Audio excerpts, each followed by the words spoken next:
What's going on, everyone? John Matrix here. Today we are jumping back into the wonderful universe of the SCP Foundation, and today we're going to have Mr. Illustrated as our guide, as we're going to take a look at the Scarlet King versus SCP-2845, the Deer. So this should be an interesting one. Two, I guess, world or potentially universe, ending entities in the SCP Foundation universe, I guess will collide in some story, some way that Mr. Illustrated, I believe, here has created. I assume he's combining both of these and doing kind of a death battle scenario situation here. So curious to find out more about what this video is and who is ultimately going to come out on top. I don't know a ton about each one other than just what was given in their SCP articles. The Scarlet King, I think, has connection to the Davites in some way, but yeah, is potentially some kind of apocalyptic world-ending entity that has what are they called? Demigods, I guess, kind of like demigod children. We've gone over one of them. The like indestructible lizard creature. I forget what the SCP number is, but anyway. So, and there's like a ritual that the SCP has. He's got like 7 wives, 6 of them have, I guess, gone through whatever needs to be done for the Scarlet King to come into our universe, and the SCP Foundation has the 7th one, and it's contained. They're doing some kind of ritual that is keeping the Scarlet King from, I guess, being birthed and coming into our universe. So that's kind of like a short summary of what I remember from the Scarlet King video. And then the Deer is, I guess, potentially an alien entity of unknown origin. It crashed down on our planet from some kind of chunk of an asteroid or meteor that broke off, landed in the Pacific West, landed and then started kind of wreaking havoc. Whether it's hostile or not, we don't necessarily know, because I don't think we've been able to actually communicate with it.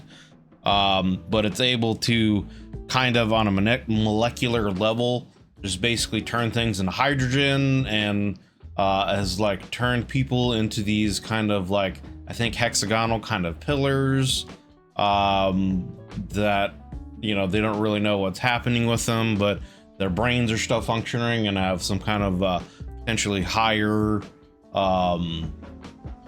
intellectual functioning going on, I think. But they've contained it with some kind of ritual that has a lot of ties into Saturn. So whether or not this entity is actually supposed to be Saturn, or it just so happens that the ritual that this person came up with, this third-party person came up with, is just works in containing it. So it'll be interesting, I guess, to see how these two beings are going to collide in the story, who's going to come out on top, etc., etc. So, as always, links will be down below in the description to the original video here with my commentary and reaction, and to Mr. Illustrated's channel. So please go over there and check out this video. Give it a like if you enjoyed it. Check out the rest of his content. He does a lot of great content for the SCP universe. So give the man some love, give him a sub if you would like to.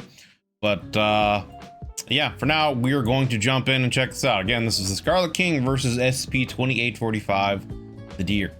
So check this out. Love me a good kaiju battle. It was 4:31 p.m. on the West Coast when it happened. In LA, the freeways were absolutely jammed with cars, each one filled with anger and hate and boredom. Agent Cooper was inside one of those cars when the world ended. He'd always assumed the end would be some grand event. After all, in his time at the SCP Foundation, he'd seen so many dangerous anomalies that it seemed like it would be impossible to avoid. That is kind of a good point. When you work at a facility like that, or organization like the SCP, Foundation, seeing all these, potential god entities and world-ending calamities, items, entities, whatever, beings that they've got contained, and just one little mistake could be the end of everything. It would definitely give you a very dark look on life, I guess. And it would probably be like, well, I mean, I guess it would depend on your point of view. You know, it's either like any moment we're gonna die potentially, so let's live life to the fullest, or that existential dread of any moment it's just gonna be over, and you're just constantly anxious as to when it's gonna happen, if something's going to happen or not. You know what I mean? So that is kind of an interesting point that I hadn't thought of before. But anyway, let's continue. So many dangerous anomalies that it seemed like it would be impossible to avoid. Some of them could end all life on Earth in an instant. So Agent Cooper was very surprised when the gong sounded and the end of the world started slowly. The ground shook beneath him. At first, he wasn't worried. California has earthquakes all the time. But what had started as a low rumble gained in power and loudness. Yikes.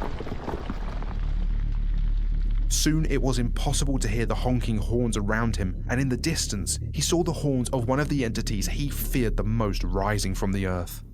Above him, the stars, which had only just started sparkling as the sun went down, began to blink out one by one. They would not come back. The face of the entity came into view. As tall as a skyscraper, it loomed over him. He felt his sense of self beginning to slip away.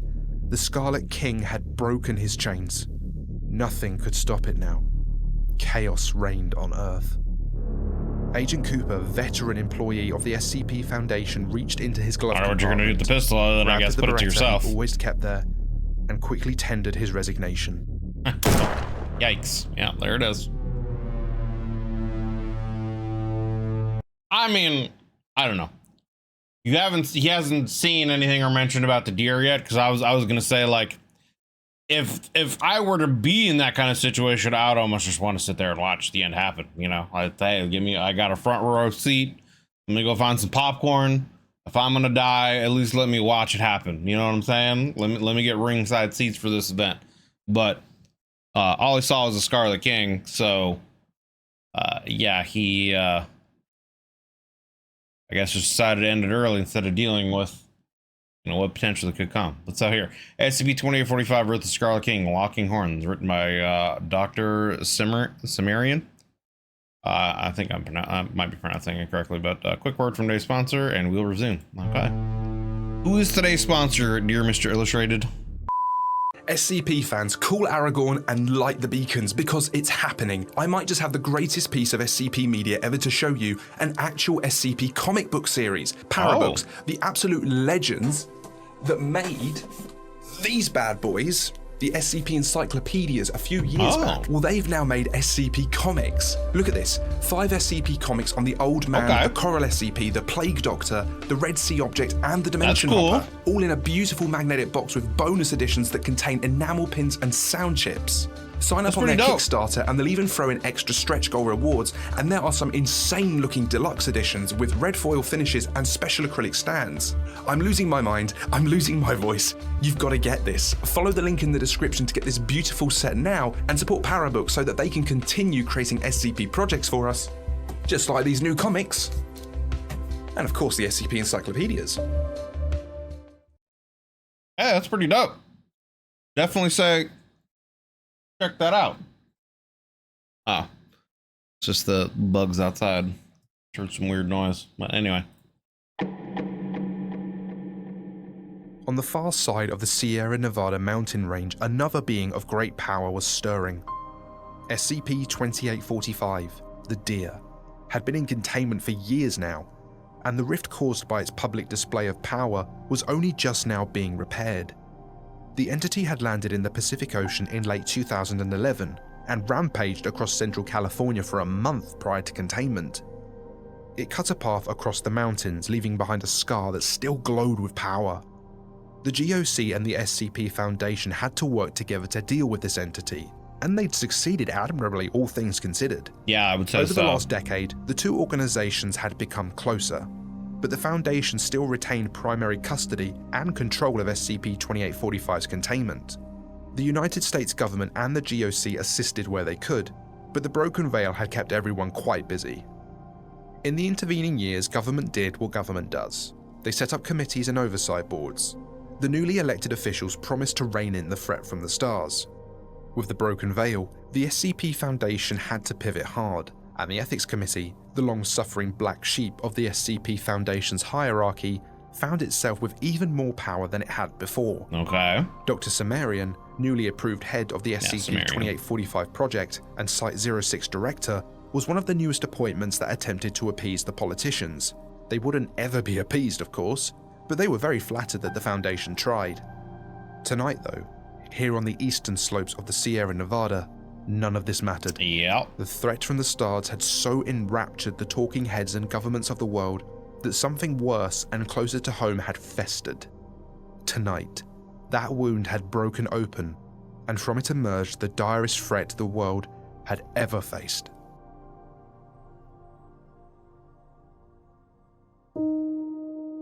GOC agent Lucille Merriweather. I mean, I guess, yeah, what really would you be able to do if the Scarlet King, like, actually broke its chains and, you know, emerged in the SCP universe?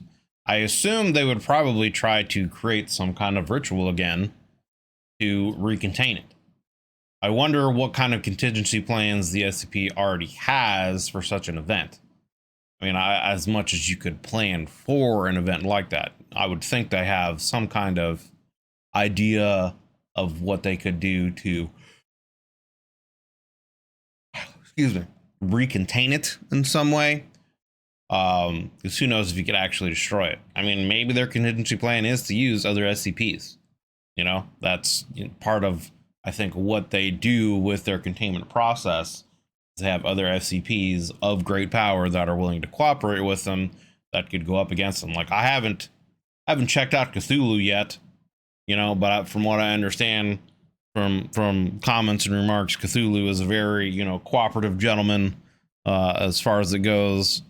So I don't know what his powers or capabilities would be, but if he's a cooperative, you know, god that just wants to chill and be left alone, hey, you know, his world and universe is being threatened. Maybe throw Cthulhu at him and maybe they have some other kind of kaiju battle. You know what I'm saying? I don't know. But anyway, yeah, I'm curious what other kind of containment plans they would have for an event like this. Anyway. GOC agent Lucille Merriweather stood at attention as Dr. Sumerian opened the door to his new office and invited her in. She looked around awkwardly at the bare-bones setting. The desk at the center of the room was impressive, but the bookshelves were empty, and the chair she was offered to sit in was a simple painted grey wooden one. Apologies, I was just starting to move in, Sumerian said with a grin. Of course. You should take a seat. This is going to be a long meeting. Yes, sir. Sumerian shook his head. Stop that. I don't need a soldier here. If we're going to survive the night, we need to be a team. Agent Merriweather relaxed slightly. Sorry, sir. Habit. Yeah, so, Scarlet King's out. Fully out, yes, sir. Rose out of the ground in LA. We're looking at a few thousand dead from the emergence, and the city itself is going mad. I was going to say, like, you really have a long meeting when something like that's going on, right? That's kind of like you need to make a decision on what you're going to do real quick before it's too late. Sumerian leaned back in his own chair. 4 million or so people falling under the influence of a god of chaos and madness isn't exactly a good starting point. Yeah, it's a bad day. No, sir. And I understand the GOC is already engaging the entity in combat? Yes, sir. The GOC has been authorized to begin heavy artillery bombardment and close air missions against the target. The U.S. government is still putting people and material on the ground, but they should be up and running within the hour. What are the limits? It's U.S. soil, so they get final say on the rules of engagement, but given the reports I'm getting, Yep. I think that by dawn tomorrow, LA is going to be a radioactive Nukes crater. would definitely be used, for sure. Now that sounds like the GOC I know. Yes, sir. Look, we need to begin planning for the ultimate contingency. We have no evidence that a nuclear attack will be sufficient to even slow this True. thing down. Of course. Agent Merriweather leaned forward. But it'll be weakened a bit by having 4 million less followers. That is also true. And that I cannot argue with, much as I'd like to. But the Scarlet King is going to go looking for new followers, new power. And the nearest font of power is the scar just west of here. Yes, sir, that's why I'm here. The Foundation Overseers Council, the GOC Security Council, and the House Anomalous Management Committee have all put forth the same plan to fight this thing. President Hanks has signed off on it as well. Of course. President Tom We Hanks. expect with the loss of LA, the entity will turn north and emerge in San Francisco. It will then likely turn east to follow the scar across the Sierra Nevadas and find this compound. Sumerian slumped in his seat. We're gonna turn the deer loose, aren't we? Those are my orders, sir. Yes. I mean, again, really, in that situation, what else are you going to do? Unless you have, as I stated, some other kind of contingency plan ready to go. Your only real options would be to throw other SCPs at it and see what happens, you know?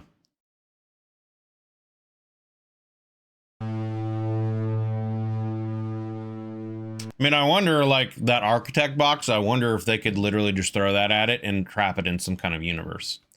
You know what I mean?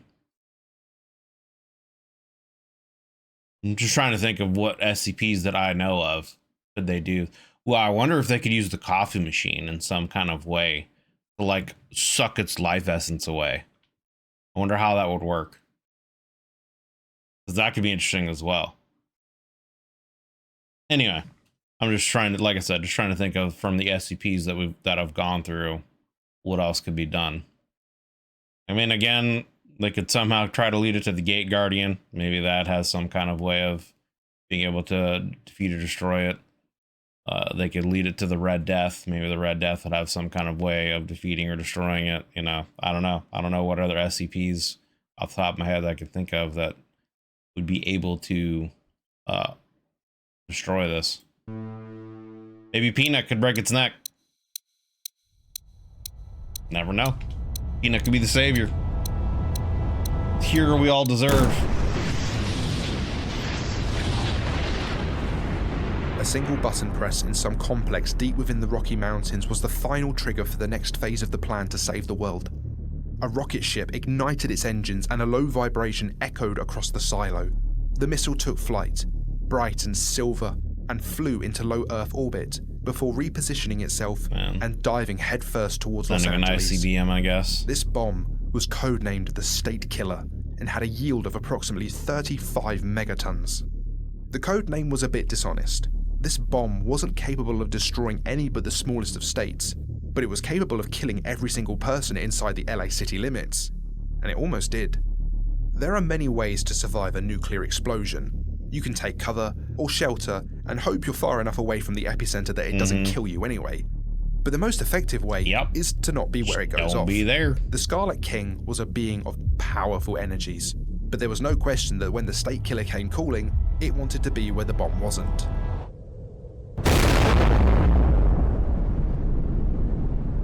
The 4 million or so possessed citizens in the surrounding city were not so lucky, nor were some of the deployed soldiers or agents of various paranormal organizations. The bomb exploded far above the surface of the city and expanded in a beautiful white-hot ball of energy.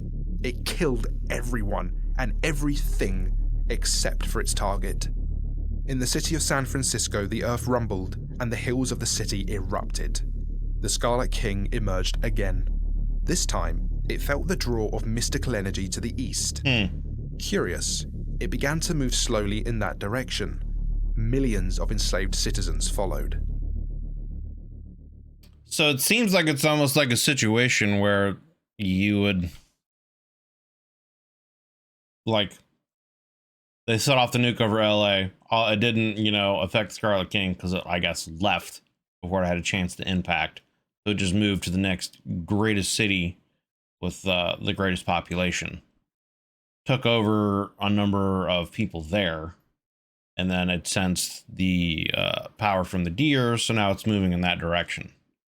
Interesting.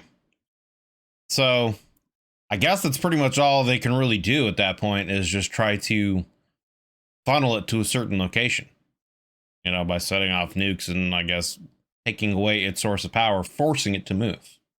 Interesting. Okay. At Site 6, everything was in balance. And then it wasn't. The locks on reality that ritual had created were no longer engaged. The power that kept SCP-2845 here was no longer being exercised. Chaos reigned. Chaos in the west. The first thing the deer did was break its bonds. See, I wonder if the deer itself would sense, the Scarlet King and be like, okay, this thing is a threat to me potentially, let's go deal with it. Or would it not even necessarily care? Like, I wouldn't, or maybe would it even want to team up with it? Because like, what really, it's an alien creature. We have no idea what it's really truly capable of, what it wants, et cetera, et cetera. So is it thirsting for power? Does it see it as a threat? Does it see it as an ally? Does it see it as some way to gain more power? Who knows? So it would be honestly a gamble of just sending this creature at the Scarlet King in the first place. But again, what other choices are there? I would assume they've got to have, like I said already, other SCPs that they would probably want to throw at it first. But for the purpose of this video in the story, this is what's going on. But I'm just trying to think of, what would happen in the overall picture for the scenario to be real. Site 6 was long since abandoned, so there were no casualties. But the next thing it did was feel the tug of chaos needing to be sorted. It raised its antlers to the sky. The stars had gone away. This wouldn't do. One by one, they began to return. The massive creature turned to the west, across the scar it had carved in the mountains, and galloped towards San Francisco.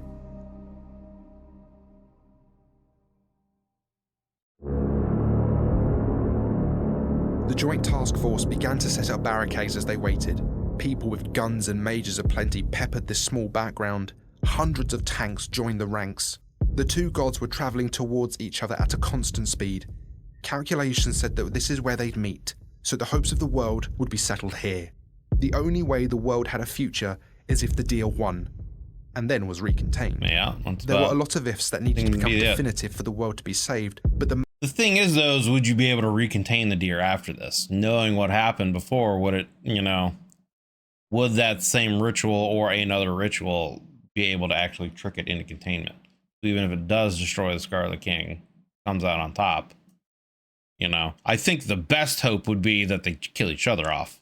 The deer wins, but is so wounded that it dies of its wounds.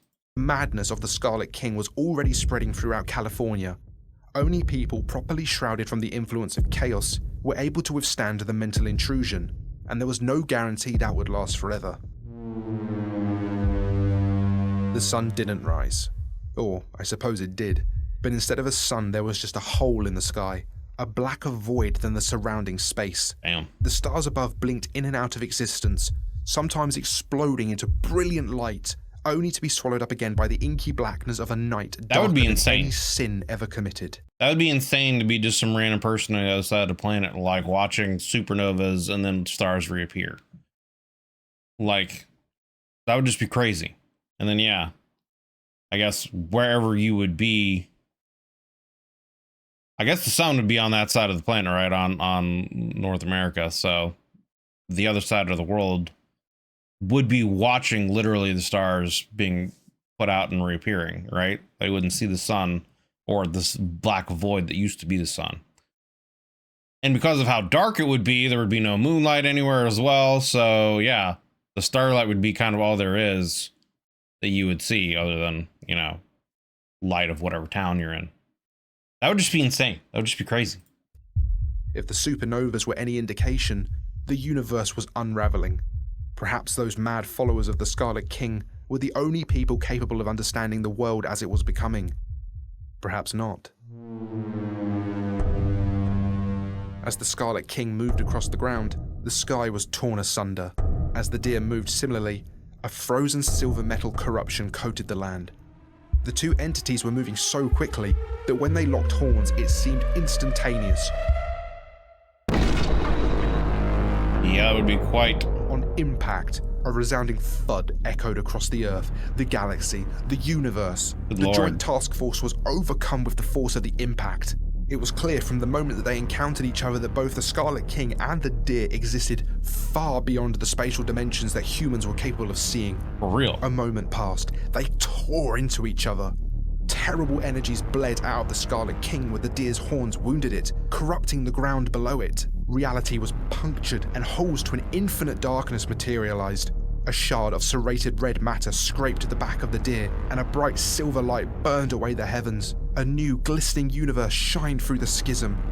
It was all too much. Order became untenable, and the delicate balance that held the universe together I don't see how the planet survives evaporated. this. The sky inverted inwards. The stars disappeared into themselves, and time became a thing of fiction. The only thing left in the universe were these two entities. Their eternal struggles spilled into other nearby universes. The multiverse itself dissolved into nothing. 1 trillion different Earths died before finally this dimension ceased to exist, and the two beings finally fell apart. At the end, the Scarlet King's corruption poured out of its belly. At the beginning, the silver light of the deer leaked from its hindquarters. If anyone had been left to see it, it would have been astonishing. They both fell, corrupted and shining, bleeding out their life energies into an endless nothing. But this was of no consequence to the king. None at all. He had entered but one dimension on this occasion. He extended beyond comprehension into realms of pure thought and consciousness, into dimensions that had no description even. This creature was little more than a flea bite in truth. This thing may be a god, but he was a king. The king. He was there at the beginning, and he would be there at the end. Alas, their brief meeting had undone this universe, and the king's subjects had been erased. This would not do. The king reached from the next dimension and began swirling the spilling life energies of his and this creature's corpses. Soon the elements began to balance, opposites began to bond, an incomprehensible infinite energy began to burn as the elements bonded into smaller and smaller space. And then out of nothing, suddenly everything began again. Big Bang. It took nearly 14 billion years to get back to that poorly decorated office with Dr. Sumerian and Agent Merryweather.